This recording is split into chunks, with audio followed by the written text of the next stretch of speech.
Muito boa tarde, Brasil. A meninada não pensa em outra coisa. E não é só a meninada, não. Tem umas pessoas já de meia idade e alguns até passando da meia idade que também estão de olho no que vai acontecer neste domingo, dia 3, e depois no próximo domingo, dia 10. Vem o Enem por aí. E quase sempre a meninada fica nervosa, né? Numa contagem retroativa. Nós, de hoje em diante, podemos contar 5, 4 e aí por diante, porque faltam apenas 5 dias para que as provas do Enem aconteçam, mexendo com a meninada da nossa terra e mexendo praticamente com um monte de escolas que vão servir de base para que os exames sejam realizados. E a gente vai falar um pouquinho da importância desses exames e, sobretudo, dar um jeitinho de dar uma acalmada nessa meninada.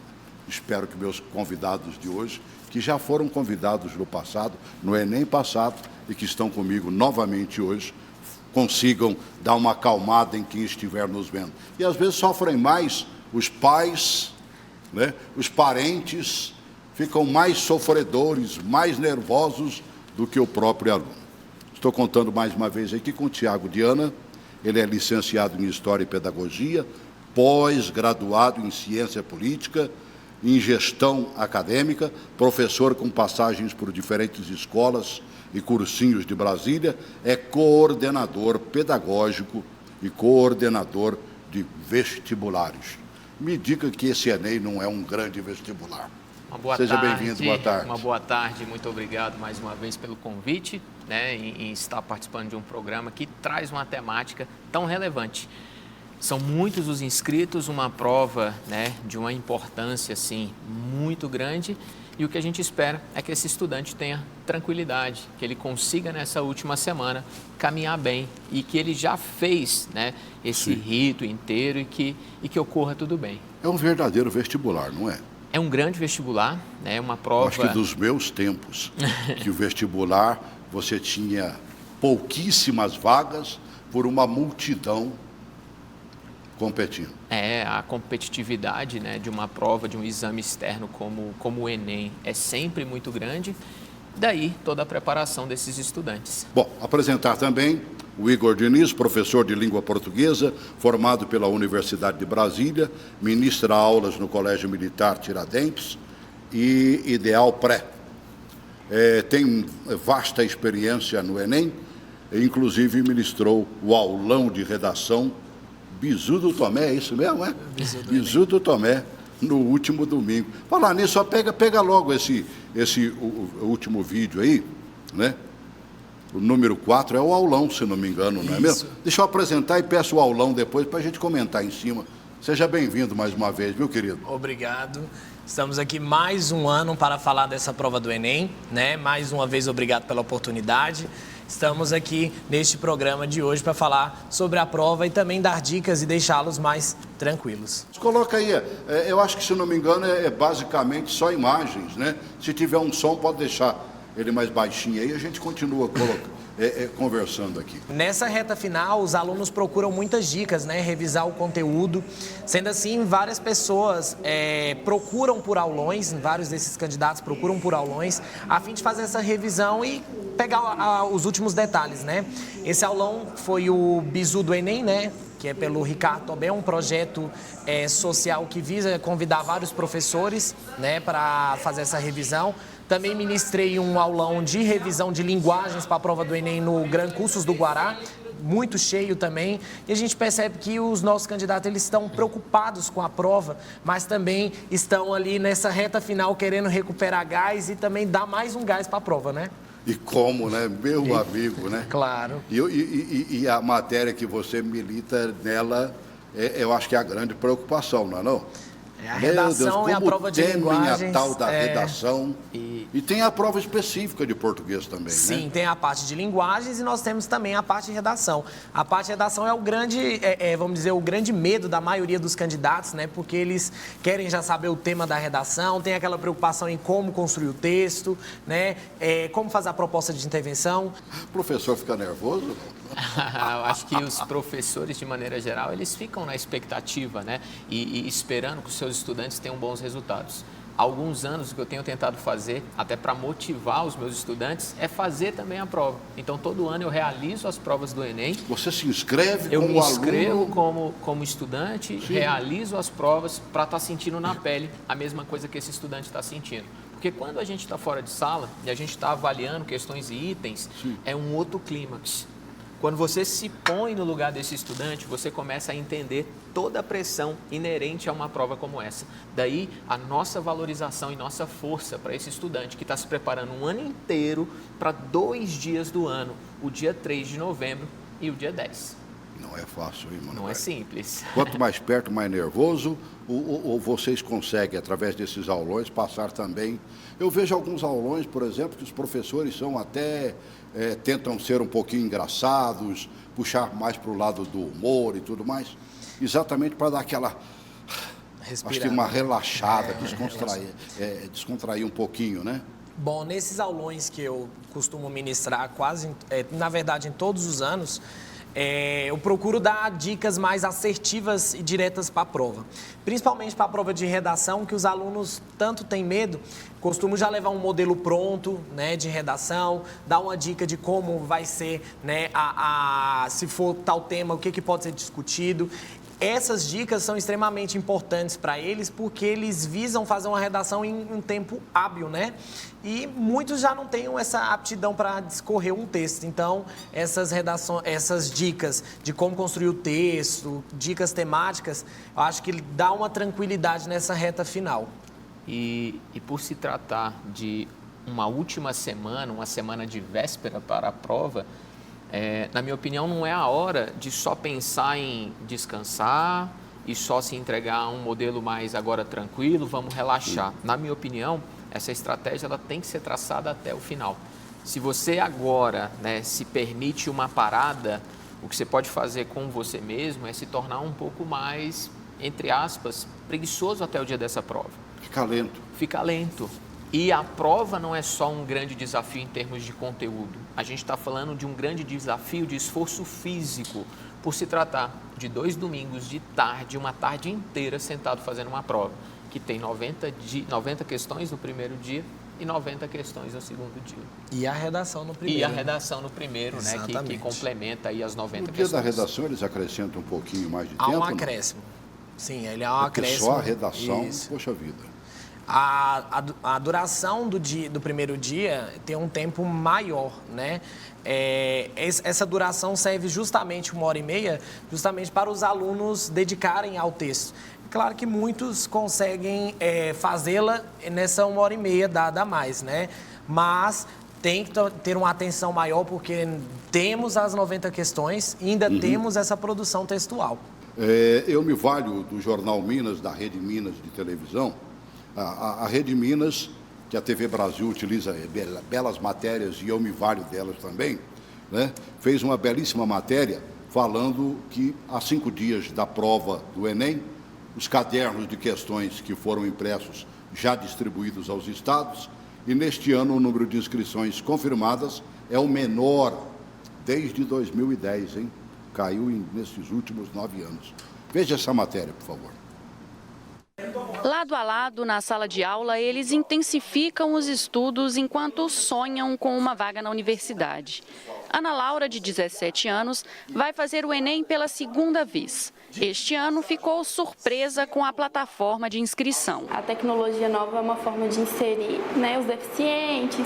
Então, para mim, a tecnologia ela ficou muito melhor, porque em relação à inscrição, eu acho que foi uma melhoria. Apesar de algumas novidades nesse começo, em termos de conteúdo, pouca coisa tem mudado. A estrutura da prova segue com 180 questões objetivas, aplicadas em 2 dias, além da redação. A prova tem ficado mais complicada por conta dos textos que eles têm usado. Eu acho que os textos são a parte que dificultam mais as questões, tanto na parte de linguagens quanto em natureza e matemática, porque são pequenos detalhes que fazem com que você erre a questão. A preparação do aluno pode ser a mesma preparação que ele vem fazendo, que é estudando provas anteriores, porque não vai ser surpreendido no dia do Enem.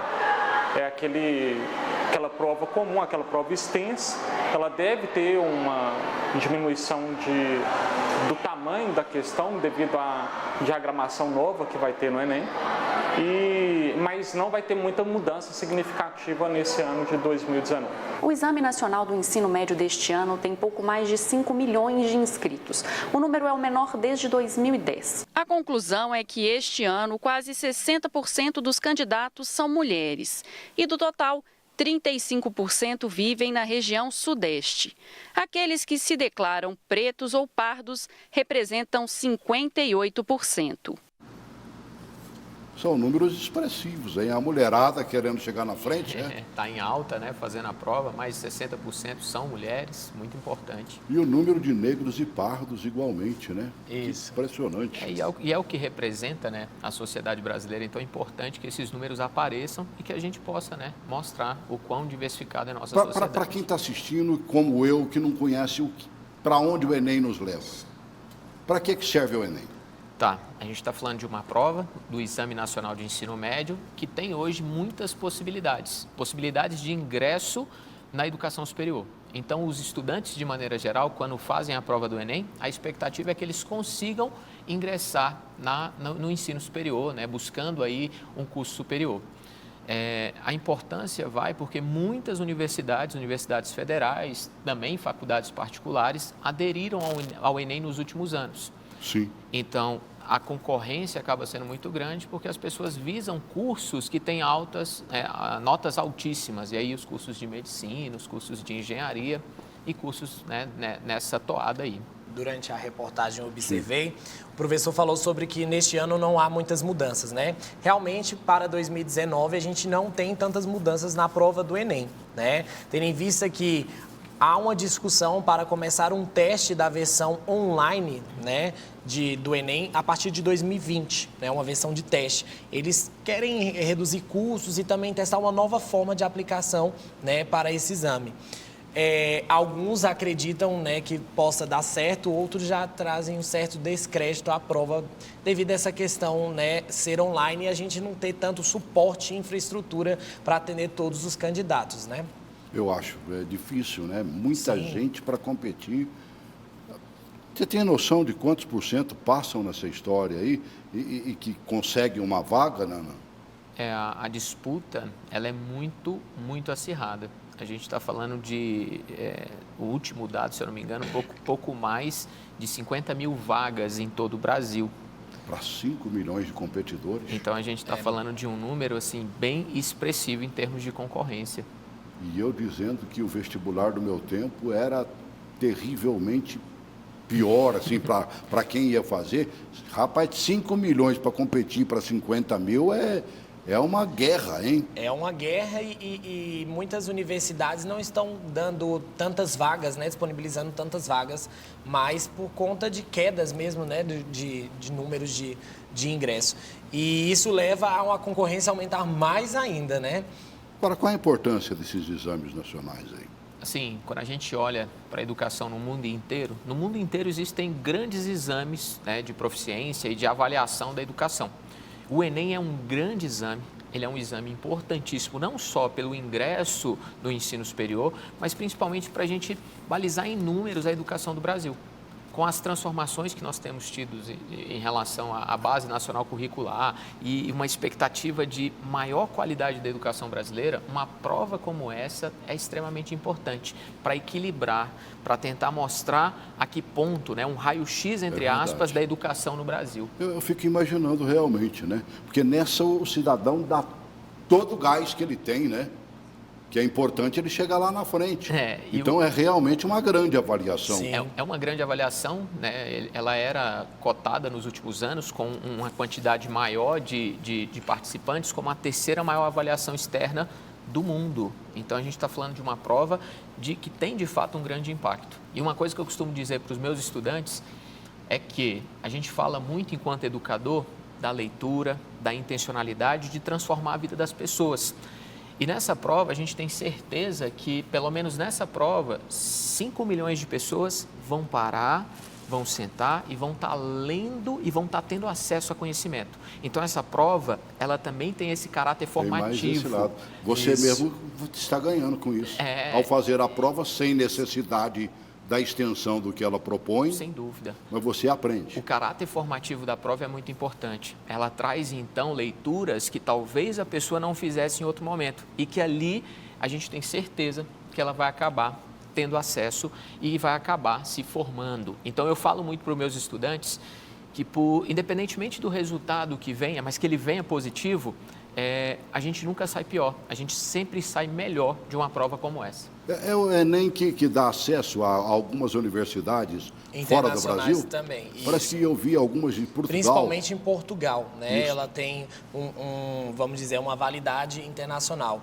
E conforme essas últimas alterações, que eles dividiram o Enem agora o Enseja, né? Sim. Que o Enseja agora é o exame do Enem que faz a certificação de ensino médio. A gente teve, claro, um aumento da concorrência na prova do Enem tradicional, mas também a gente teve uma credibilidade maior dessa prova para o ingresso, até mesmo fora, conforme a gente falou. Em Portugal, algumas universidades de lá já têm a forma de ingresso pela nota do Enem.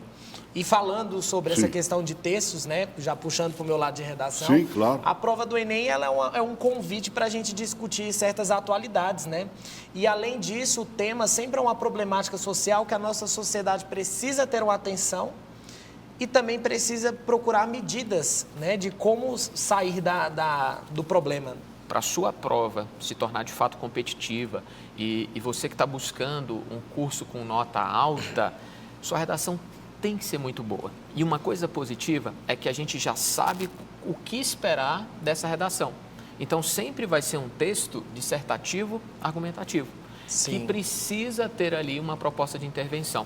Então, a gente sempre espera um tema de cunho social, que faça a sociedade refletir, né, acerca aí de alguma temática social e de algum problema. Todo mundo tenta dar um bom chute, né? Tenta. Aliás, isso faz parte do contexto brasileiro. Sem né? dúvida. É, isso é Placar de verdade. um futebol, né? E um adivinhômetro de qual será o tema. A gente sabe que sempre será um tema meio que atual, né? Isso, sempre são temas ligados à nossa atualidade, né? E também de cunho social.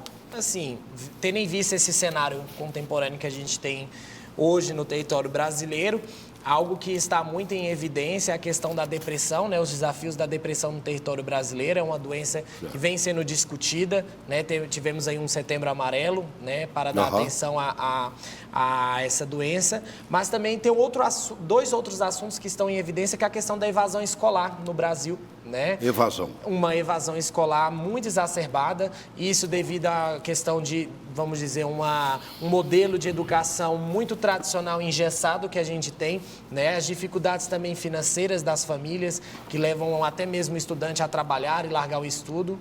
E Isso que o Igor está falando é importantíssimo. Quando você olha para a evasão escolar, você tem até o final do ensino fundamental 2, o 9º ano, uma porcentagem de mais de 90%, né, de crianças em idade escolar dentro da escola.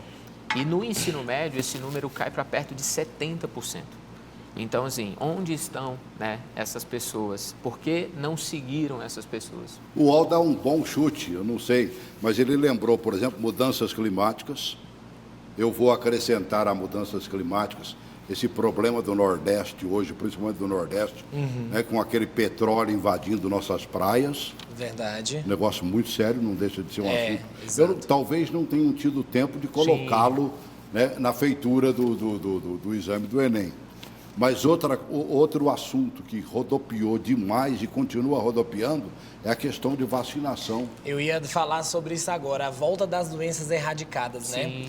A gente Olha que coisa importante. A gente está tendo isso em evidência porque nós estamos observando que algumas doenças que já estavam erradicadas, elas estão voltando. E a gente deve observar isso como um problema porque está tendo, na verdade, um movimento antivacina. Né? E aí as pessoas que não conhecem essas doenças ou que acham que já foram erradicadas, passam a não procurar as vacinas mais, né? Sim. Porque acham que não precisa da vacina. Então isso está trazendo à tona novamente essas doenças que anteriormente, né, já tinham sido erradicadas. É um assunto muito pertinente, ligado à questão da saúde pública também. Entra no site da UOL e pede lá, né? Eles dão, além dessas duas dicas que eu passei aqui, acrescentando uma por conta própria, eles dão lá alguns temas e o importante é que eles trazem um contexto desses temas não deixa de ser um bom aprendizado. Claro, nessa reta final tudo é válido, né? E ir para a prova já imaginando qual é o tema da redação ou lidando com algumas apostas, já faz, né, o candidato mais se sentir forte, mais né? seguro, Isso, né? mais seguro. Está mais preparado. Deixa eu me valer mais uma vez do Jornal Minas, da Rede Minas, né? Eles deram meio uma continuidade naquela primeira matéria que eu achei interessante. Eles trazem para o Enem 2019 mais ou menos o perfil dos estudantes e dá mais alguns detalhes. Coloque aí, por favor. Este ano, entre os inscritos para o Enem, quase 60% dos candidatos são mulheres. Do total, 35% vivem na região sudeste. Aqueles que se declaram pretos ou pardos representam 58%.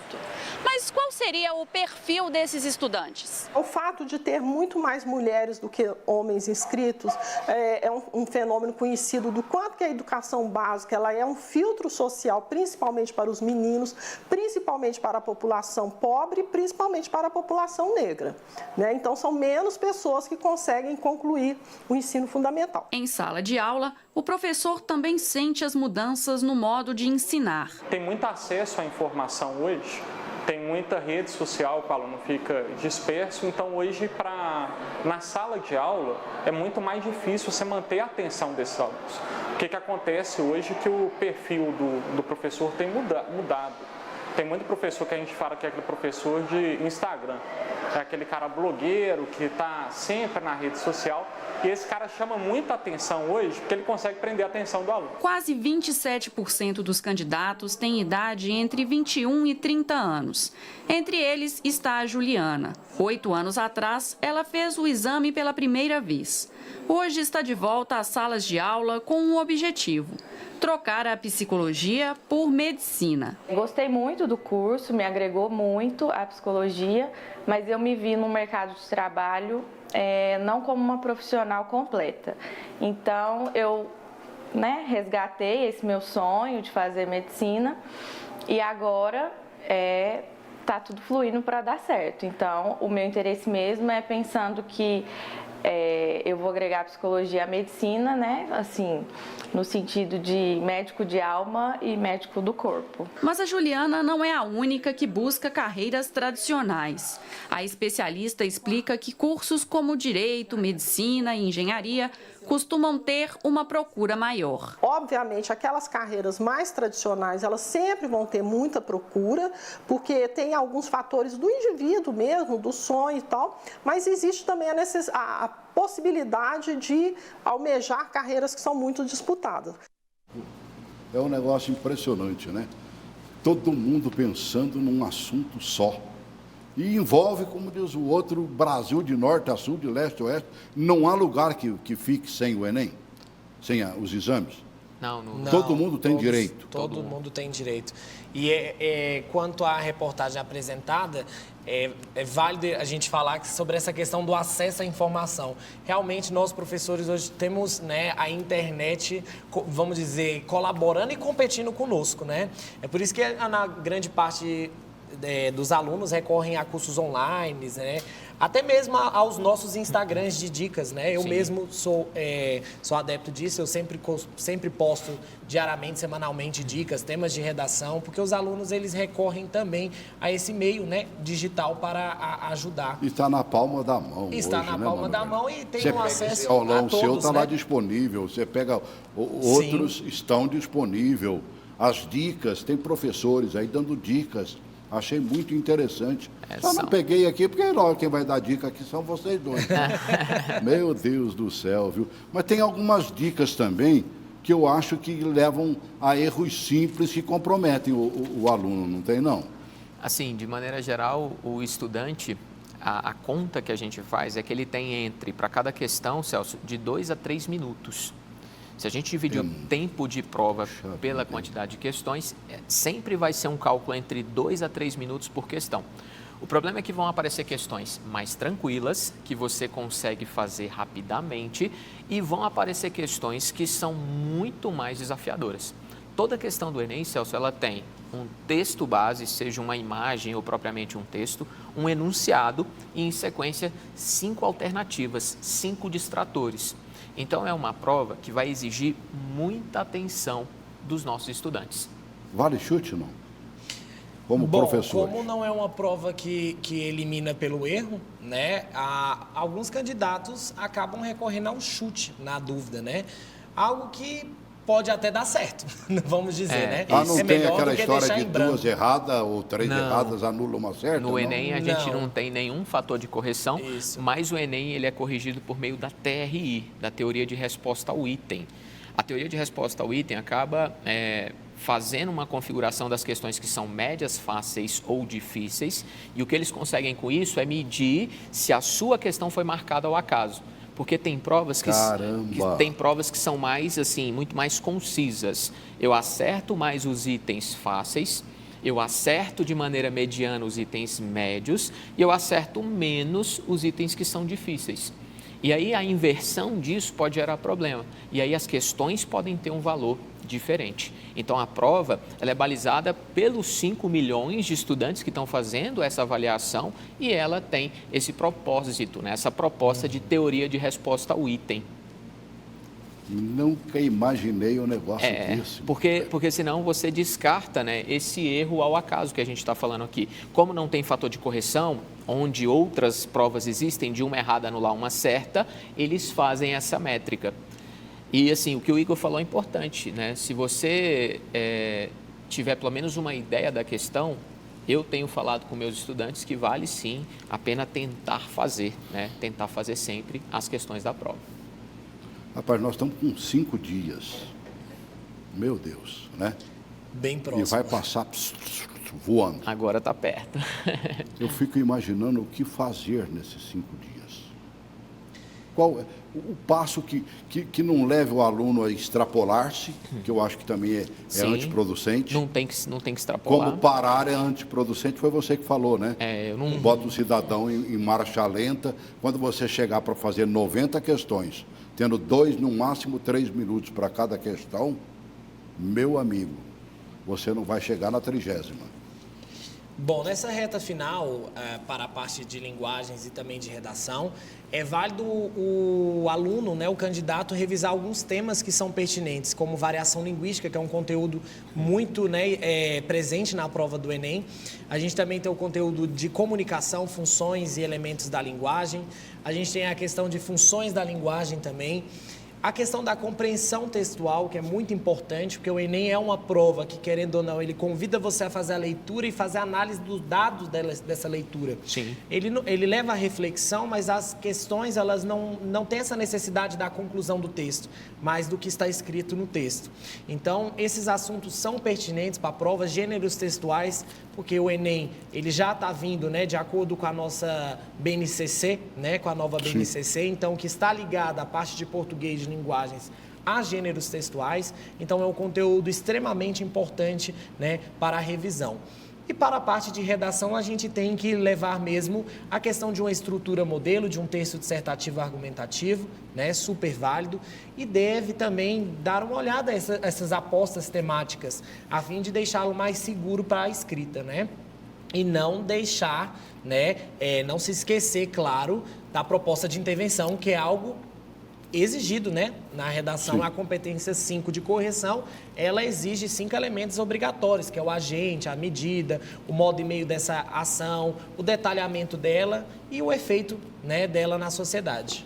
E tem que ter começo, meio e fim, né, mano, velho? Também tem que ter a sua introdução, desenvolvimento, conclusão, ter uma Isso eu coesão. aprendi lá, acho que eu ainda estava no famoso... No meu tempo era grupo escolar, viu? Né? Mas quando te botava para fazer alguma dissertação ou coisa semelhante, a primeira coisa que a professora ensinava era começo, meio e fim.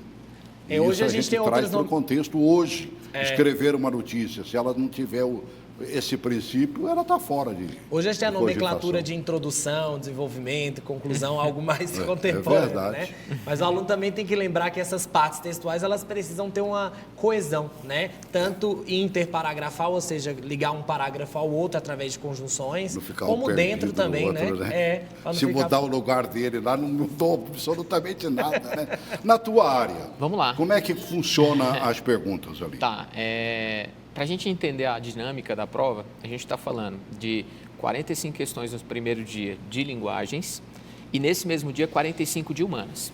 Em humanas, na parte de história, a aposta é sempre maior para as questões ligadas à história do Brasil.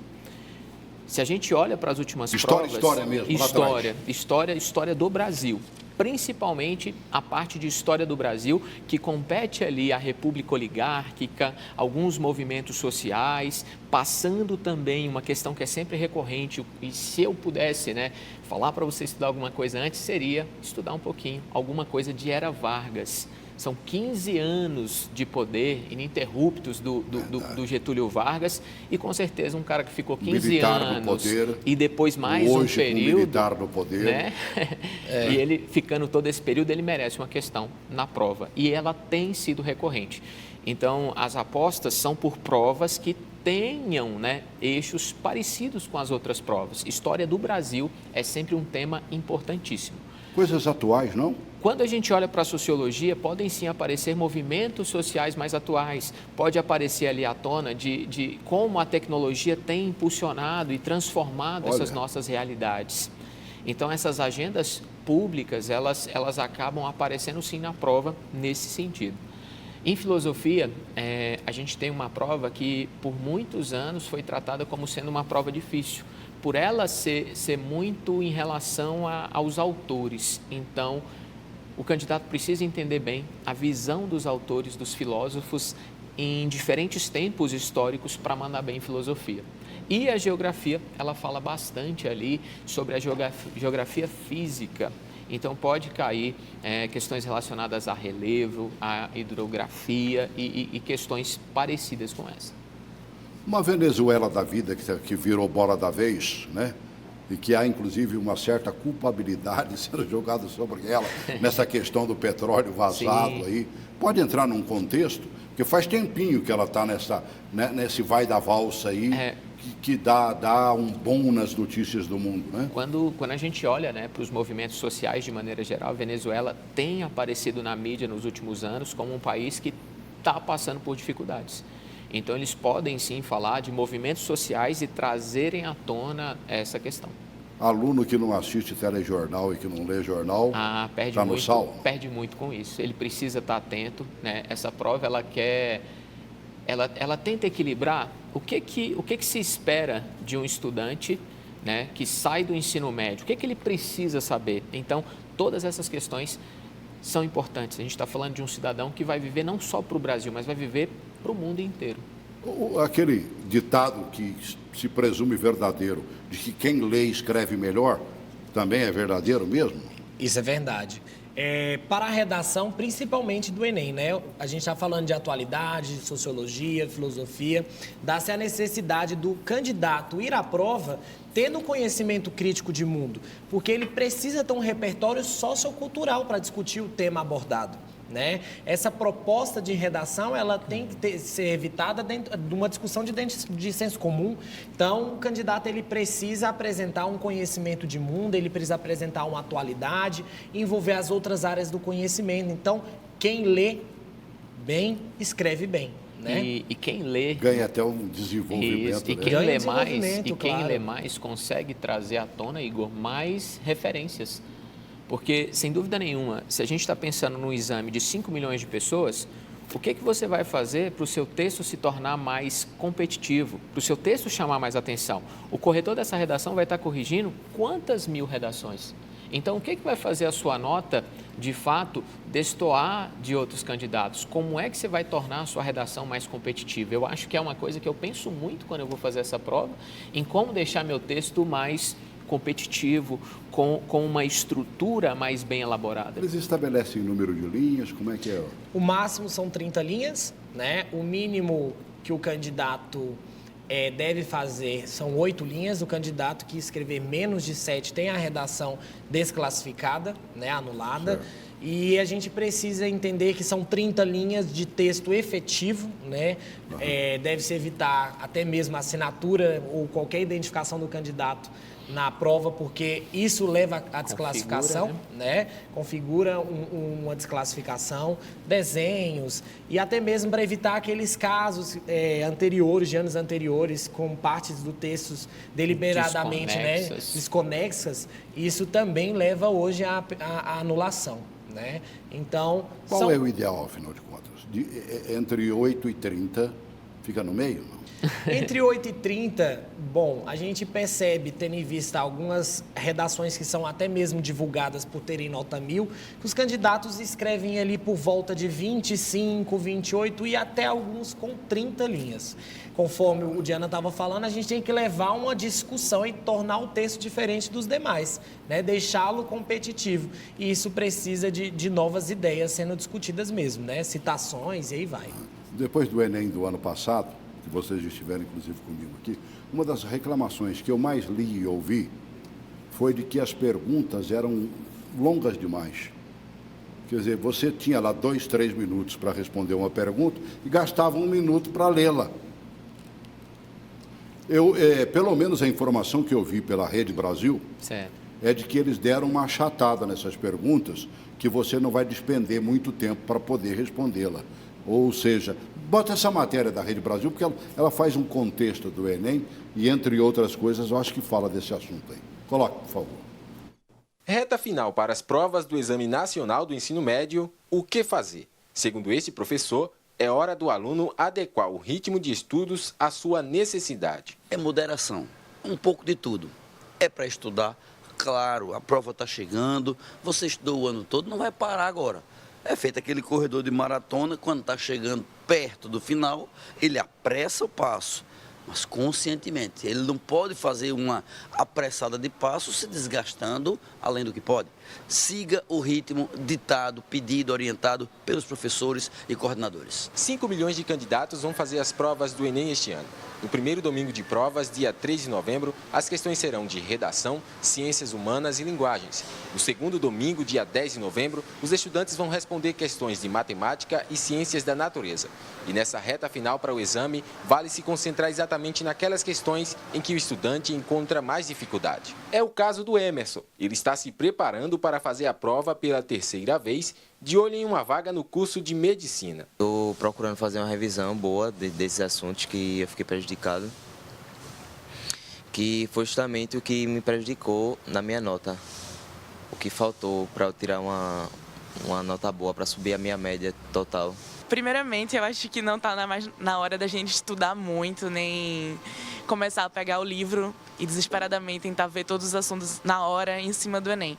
É a hora da gente ter um olhar mais pragmático, mais incisivo, tentar ser o mais objetivo possível nessa reta final e fazer revisões. A consciência com que Cristiane fala da moderação no ritmo de estudos revela a importância de chegar bem emocionalmente para o certame. O Enem é composto por 4 provas longas que exigem algo mais que conhecimento. Chega um momento que eu não estou conseguindo mais estudar, eu tenho que parar, pensar um pouco, relaxar, para respirar.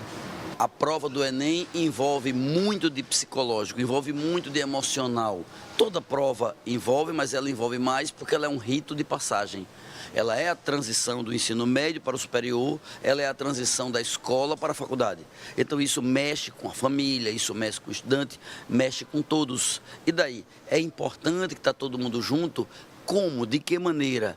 Apoiando. Para quem quer se concentrar em revisar questões específicas, a dica é participar de simulados ou acessar questões das edições anteriores do Enem. O Instituto Nacional de Estudos e Pesquisas Educacionais Anísio Teixeira, o INEP, disponibiliza mais de 4.000 questões objetivas desses 20 anos de prova através do site portal.inep.gov.br. Então, ao fazer 2, 10, 50, 100, você está treinando. Faça 10 que treina, faça 1.000 que treina mais, faça 5.000 que treina mais ainda. Também tem dica para redação que assusta muita gente. Então você deve olhar a folha de redação, ler a proposta de redação, ler os textos de apoio e perceber, naquela página tem em destaque, normalmente em negrito, em destaque o tema, o recorte. O maior motivo de um aluno dedicado se dar mal é a má compreensão do texto e do recorte. Agora é só chegar concentrado para os dias do exame.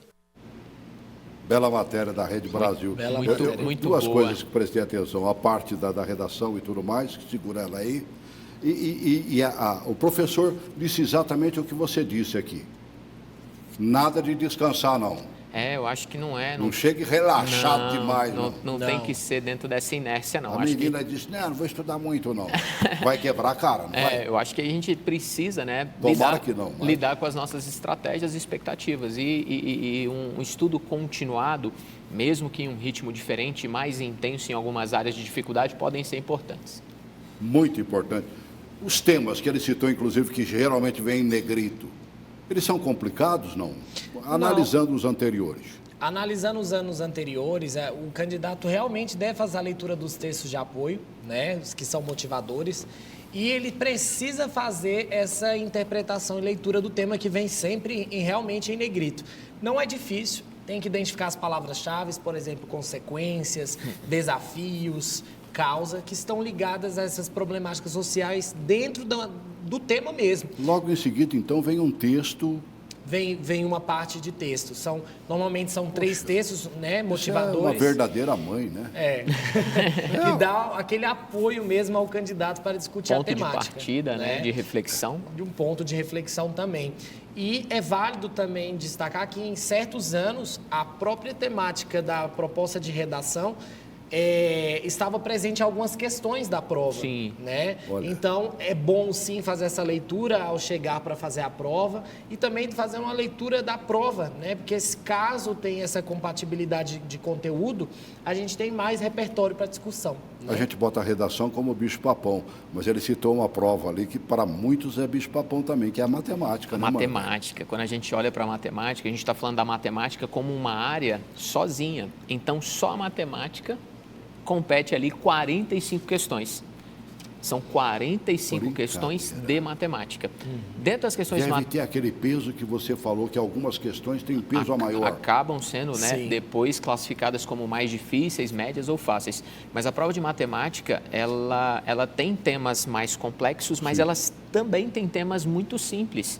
E por mais que seja um conteúdo de Exame Nacional do Ensino Médio, Celso, vão ter questões ali de matemática básica, conteúdos que o estudante teve acesso no 8º e no 9º ano. Maravilhoso, hein? E sempre com uma aplicabilidade muito grande ao nosso cotidiano. Pode levar calculadora, não? Tem cálculos a serem feitos? Tem cálculos a serem feitos, mas na prova do Enem não existe possibilidade de se usar a calculadora. Tem que ser no dedão. Tem que ser no dedão. Mas, ao mesmo tempo, são questões que são possíveis de serem resolvidas. E são ligadas também ao raciocínio lógico. Isso, né? sem a utilização... Que bateu, valeu, quem sabe, sabe e responde no ato. E sem a utilização mesmo da calculadora. Fantástico, né? O importante é que eles vão somando, né? Eu não prestei atenção se eles falarem em questões reduzidas. Eu acho que isso é importante. Quando faz uma questão, por exemplo, para você responder, e fala mais do que a resposta que você tem que dar, é terrível. Bom, para economizar, né, o tempo, vamos dizer assim, para ser mais ágil, a dica que eu sempre dou aos meus alunos é primeiro fazer a leitura do enunciado da questão para depois ler o texto. Era essa a dica que eu falaria também. Porque, às vezes, a leitura do texto do Enem, ela vamos dizer assim, ela pode ser descartada. Muitas questões, até mesmo no aulão que eu fiz... Aí eles fazem um contexto para depois fazer a pergunta. Isso. Primeiro vem o texto, às vezes às vezes 2, né? Textos, depois vem o enunciado da questão, depois vem as alternativas. E aí, conforme eu sempre dou dicas, falei até mesmo no aulão que eu dei sábado de linguagens, primeiro leia o enunciado, porque às vezes a leitura do texto ela pode ser descartada. Claro que são assim, estratégias e são coisas às vezes personalizadas, mas o que o Igor está falando é importante. Quando a gente foca primeiro no enunciado e você vai depois para ler o texto, ela vai direcionada, você acaba indo para o texto de uma maneira mais direcionada. Então, o texto base pode aparecer como uma charge, como uma reportagem, como um texto corrido mesmo, como um fragmento de algum livro.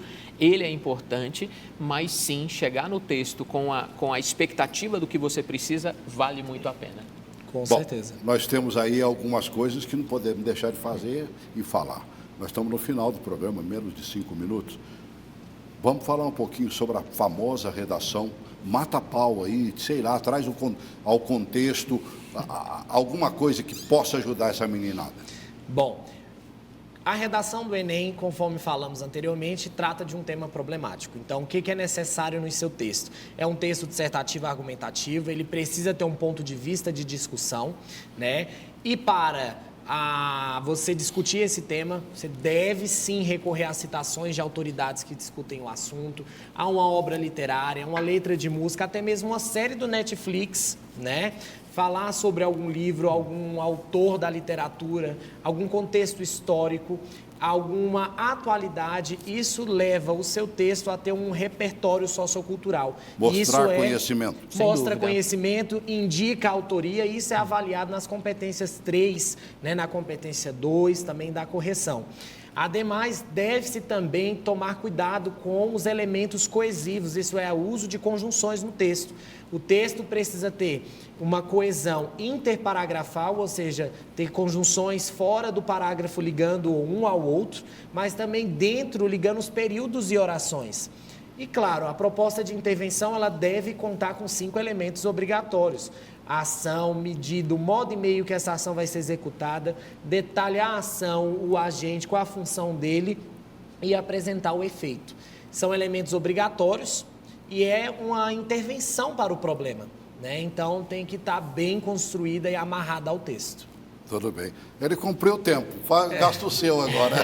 Eu acho que uma prova como essa vai além do que conteúdos. Então eu queria deixar uma dica aqui, que é uma dica sim, faça algumas questões, estude, se esforce, mas muito mais do que isso, que você tenha muita tranquilidade no dia dessa prova, que você tenha muita calma e que os pais desses jovens também tenham esse apoio com eles. A gente está falando de uma prova para um estudante entre 17 e 20 anos que vai definir ou começar a definir sua vida ali. Então ele está precisando de apoio, ele está precisando sim que as pessoas mostrem que é possível. A educação tem todo um viés transformador. E eu acredito muito nisso. Então, como não é simples para um adulto fazer uma prova de concurso, a gente precisa pensar que o jovem está exposto a uma pressão muito grande e ele precisa desse apoio. Então, para você que vai fazer a prova, toda a força possível, muita perseverança e que você consiga, sim, atingir seus objetivos. O aluno que estiver nos vendo, ou queira, por exemplo, e que esteja com... Sabe aquela dificuldade que você não conseguiu entender uma determinada coisa? Poderia buscá-los nas redes sociais, não? Pode sim. Em meu Instagram, @prof.igordiniz, eu dou dicas de redação e também do conteúdo de linguagens da prova do Enem. Tem algumas questões lá no Histories para vocês responderem com gabarito comentado e algumas também dicas bem pertinentes à criação do texto. Você, Tiago, tem também? Sou o professor Tiago Diana, estou lá no Instagram como Tiago Diana A, com 2 As no final. Eu achei interessante, Diana A. Diana A. Está lá na tela. Eu vou falar... Não tiver com 2 A, coloque o Coloca 2 A. Eu vou falar nesse Instagram sobre a conclusão do ensino médio, sobre as possibilidades e principalmente sobre mensagens que possam ali transmitir confiança. Vou estar na TV Brasil para você estudante aí. Eu ia exatamente te lembrar para você disso. estudante, eu vou estar na TV Brasil com um grupo de professores no sábado, às 8 horas, falando das expectativas, 8 horas da noite, às 20 horas. Vou estar falando... TV Brasil, das expectativas da prova. Para quem é de Brasília, que pega direto sem canal aberto, em canal aberto, é canal 2. Ótimo. E vou estar no domingo. Depois que você fizer a prova no domingo, estudante, você pode tentar ali tirar algumas dúvidas, ver se acertou. Eu vou estar também com um grupo de professores resolvendo a prova. Resumindo, sábado às 8, expectativas da prova. Domingo às 8 da noite, eu vou estar resolvendo algumas questões. Qualquer coisa que vocês precisarem, estou disponível. Então são 2 dias. 2 dias. No sábado, antes da prova. Isso. No domingo, depois da prova. Depois da prova. Vai analisar, inclusive, a redação, então, pelo que eu estou vendo? Tema da redação. Vão ter momentos lá com professores especialistas em linguagens para falar disso. Para você que está vendo a gente fora de Brasília, é só colocar TV Brasil, aí você chega pela internet, no site da TV Brasil, tem lá ao vivo. Tá, 8 da noite no sábado, 8 da noite no domingo. Muita satisfação em estar no programa, principalmente pela presença do professor Igor Diniz. Eu não tinha falado anteriormente, mas o professor Igor Diniz foi meu aluno de pré-vestibular. É mesmo? Então, eu acredito muito na transformação das pessoas por meio da educação. Ele foi ali um estudante brilhante e hoje é um professor, né, extremamente próspero e brilhante também, e que vem fazendo da docência uma missão, né, muito, muito maravilhosa. E que outros exemplos a gente tem assim também, de pessoas que acreditam na docência, que acreditam na educação. Deve ser maravilhoso para o ex-aluno, né? E hoje no mesmo nível, Sim. né, amigo? Puxa. Eu tenho gratidão por estar aqui ao lado dele também, né? E também por ter mais essa oportunidade, mais um ano de estar aqui presente, ajudando, né, milhares de telespectadores que farão a prova do Enem, e também por estar cumprindo, né, afinco essa missão da educação. Muito obrigado, Celso, pelo convite mais uma vez. Professor, como também disse o outro professor, olha, toda gota d'água que chegar para você aprender um pouquinho mais, não perca, por favor. Não faça o que aquela menina disse numa das reportagens. Não, vamos parar, descansar. Descansar foi como disse o professor aqui, professor Tiago, você vai entrar em marcha lenta. Não faça isso. Continue aprendendo, continue estudando, buscando os aulões, buscando os dois professores aí nas redes sociais, buscando demais professores nas redes sociais, porque nunca é tarde para se aprender. Um pouquinho, teve um professor que disse, vai no site do Enem, tem lá 1.000 questões, 5.000 questões. Se você aprender a responder 30, 40, 50 ou 1.000, como disse o professor, melhor para você, amigo. Ah, eu respondi errado, mas tem lá uma resposta certa para você conferir depois. E é errando que a gente vai aprender depois. Muito bem. Essa eu não erro nunca mais na minha vida. Obrigado. Uma boa tarde a todos. Grande abraço. Obrigado para você que vai para o Enem. Meu forte abraço, sucesso. Calma aí sim, mas calma na mente para fazer uma prova como manda o figurino. O tempo será favorável para você se você tiver a sua calma e ficar tranquilo. Grande abraço.